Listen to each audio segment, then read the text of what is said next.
Now, we often talk about supersized Britain, don't we? We're all getting bigger, children are getting fatter, junk food's getting supersized. Well, how about this?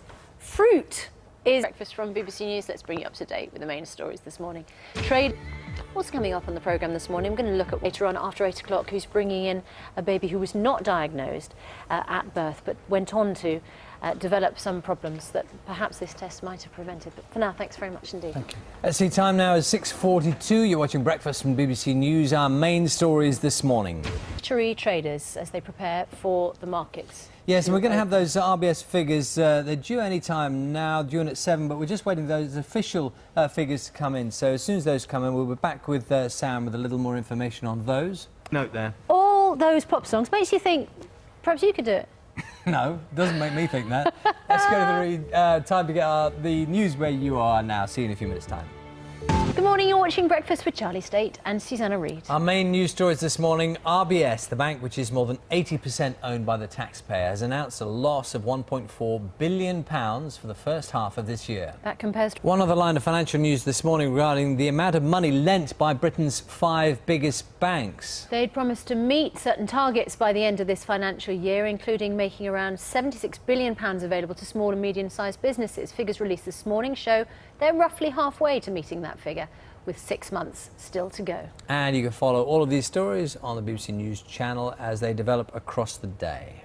Now at 8:31, other news this morning. Researchers say all newborn babies should have a simple extra check for serious heart defects, which can otherwise go undetected. We're going to go back to Edinburgh now.